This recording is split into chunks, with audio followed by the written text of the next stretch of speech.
Deus. Glória a vós, Senhor.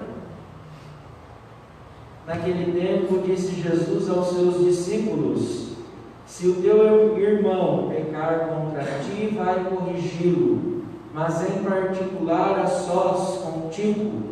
Se ele te ouvir, tu ganhastes o teu irmão.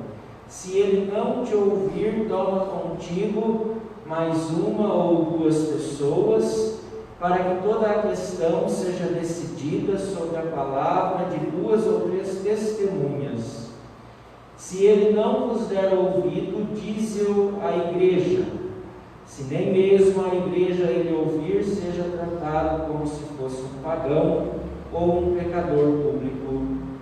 Em verdade vos digo, tudo o que ligardes na terra será ligado no céu, e tudo o que desligardes na terra será desligado no céu.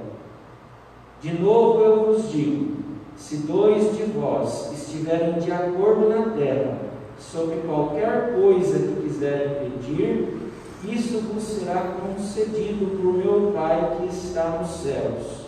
Pois onde 2 ou 3 estiverem reunidos em meu nome, eu estou ali no meio deles.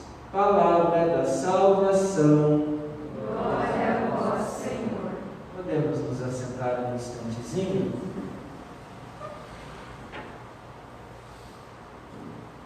Pesados irmãos e irmãs, nesta quarta-feira, a liturgia nos traz um ensinamento bonito da profecia de Ezequiel. Nesta semana estamos ouvindo os textos deste profeta, que traz uma mensagem ao mesmo tempo de esperança, também de uma mensagem de fortalecimento na fé para nós, quando ele diz que o Senhor, dos olhos do Senhor não passa despercebido nenhuma das nossas atitudes, nenhuma das ações humanas.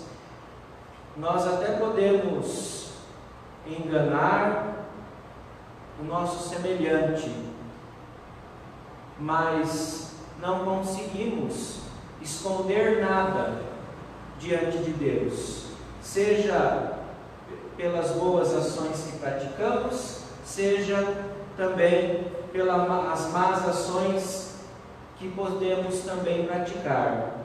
E nesse texto aqui, quando ele nos relata essa imagem da pessoa das pessoas eleitas, escolhidas, que estão com uma cruz na testa, é para nos chamar a atenção de que o Senhor não desampara aquele que ele vê que tem um coração reto, que tem um coração que busca a verdade, que busca a prática do bem. Então a mensagem que o profeta aqui do Antigo Testamento nos oferece é uma mensagem de esperança nesse sentido.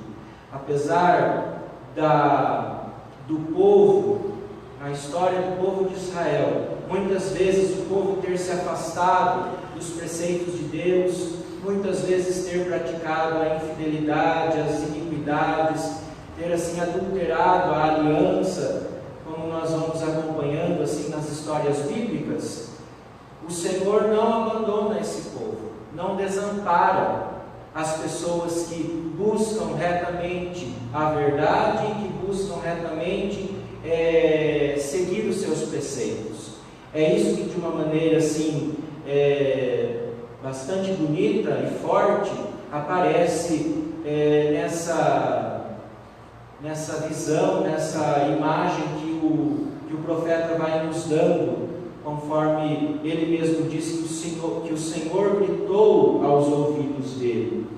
E então que nós possamos aprender dessa primeira leitura de hoje, de Ezequiel, que o Senhor, ele está sempre perto do seu povo. Ele não abandona o seu povo, mas ele sabe muito bem o que cada um faz. Nós não conseguimos e não podemos esconder nada de Deus. Não podemos esconder nada de Deus. E a justiça de Deus na nossa vida e na vida do seu povo é uma justiça sempre de salvação, nunca de condenação. Se as pessoas, ou se cada um de nós nos condenamos, é por causa dos erros, das falhas, é por causa das vezes em que nos afastamos do seu projeto. Mas o Senhor está sempre atento para acolher os seus filhos e filhas, para acolher o seu povo. É o que aparece aqui nas entrelinhas desse texto que nós ouvimos, embora seja um texto assim bastante forte, porque aparece aqui algumas imagens, né? Matai os velhos, jovens, moças, assim, umas imagens muito fortes do Antigo Testamento. Mas, por outro lado, nós não podemos esquecer que a presença do Senhor é sempre uma presença misericordiosa na vida do povo, né? A linguagem aqui ela é uma linguagem simbólica para dizer que o Senhor está junto com o seu povo, mas o povo precisa trilhar um caminho de conversão, precisa trilhar um caminho de mudança de vida, precisa de fato acolher essa aliança que o Senhor faz com os seus, e que da parte dele é uma aliança eterna e permanente. Então essa é a primeira leitura do livro do profeta Ezequiel, que a liturgia nos proporciona, e vem de encontro também com o Evangelho, porque o Evangelho nos oferece, através dessa linguagem que Mateus nos propõe aqui, uma pedagogia. Mateus nos oferece assim um caminho para a reconciliação em comunidade, quando nos deparamos com as contendas, com as discórdias, com a desunião, com a falta de tolerância, com a falta de acolhida entre nós. E aí Mateus assim coloca na boca de Jesus de um modo muito bonito isso. Como que nós devemos proceder quando acontecem essas situações. E aí Jesus aí é muito claro, né? Quando acontece uma situação de contenda, de briga, de discórdia, os irmãos devem buscar a reconciliação entre si, num primeiro momento e em primeiro lugar. Não é permitindo expor a vida do irmão, humilhar o irmão. Não é esse o caminho. Se acontece um desentendimento, a gente deve chamar a pessoa, né? A pessoa ofendida deve buscar a reconciliação, deve conversar com aquela pessoa que ofendeu.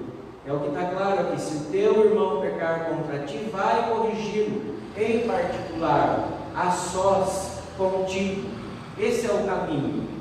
Se não for possível entre ambos resolver a contenda ou o problema, aí então se chama mais uma pessoa ou duas pessoas sérias, duas testemunhas que de fato sejam coerentes na comunidade, para que a questão seja resolvida, para que aconteça a pacificação. E por último, se não houver uma resolução do problema, então se coloca a situação para a comunidade, para a igreja, para os seus pastores. Jesus é muito pedagógico, né? A gente deve buscar, no primeiro momento, a reconciliação sempre. Só na última instância, como diz o Evangelho aqui, se não houver mesmo um modo de resolver aquele problema, aquela situação, é que então a comunidade vai deixar de lado o problema e a situação e vai continuar seguindo o seu caminho, a sua missão. Mas se for possível ajudarmos para resolver os problemas, as discórdias que muitas vezes acontecem nas nossas boas comunidades, nós precisamos nos empenhar para isso. Nós precisamos nos ajudarmos mutuamente nesse sentido. Então, o Evangelho de hoje é um grande chamado à reconciliação, à prática do perdão e à prática da reconciliação entre nós. É o ensinamento de Jesus. Porque Deus sabe, como nós ouvimos na primeira leitura, o que passa no nosso coração. Ele sonda Ele conhece, Ele sabe a reta intenção que cada um tem, Ele sabe o bem que cada um pratica e o mal que também muitas vezes habita dentro de nós. Basta querermos e basta buscarmos agir pelo bem, pela prática do amor e da fraternidade, que o Senhor estará sempre do nosso lado para que possamos dar testemunho dele na comunidade. Então esse é o caminho do Evangelho, esse é o caminho que a liturgia nos propõe nesta quarta-feira, nesta semana que celebramos de modo especial a vida das nossas famílias.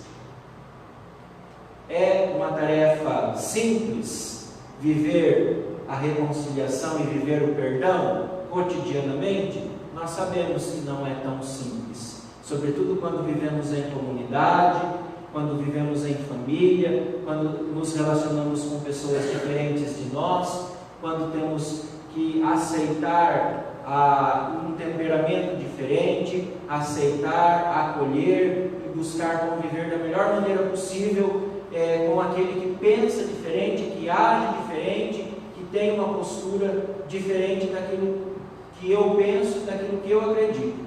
Mas esse é o caminho do Evangelho. O caminho do Evangelho é sempre pautado pela acolhida e pelo perdão, pela aceitação e pelo diálogo.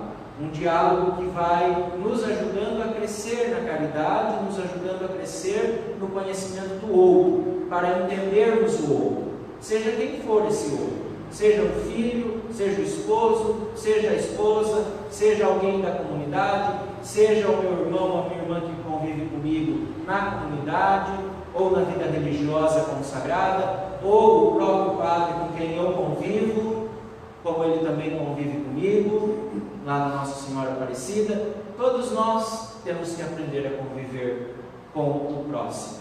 Então, esse é a grande chamada de atenção para nós no Evangelho. Que nós possamos aprender esse grande desejo de Jesus, que é o desejo de sempre termos um coração aberto para perdoar, e que possamos, ao longo da nossa vida, dar testemunho da pessoa de Jesus, não tanto por palavras, mas por ações concretas, por obras concretas nesse sentido, e sobretudo pela prática do perdão constante. Em nome do Pai, do Filho e do Espírito Santo. Amém.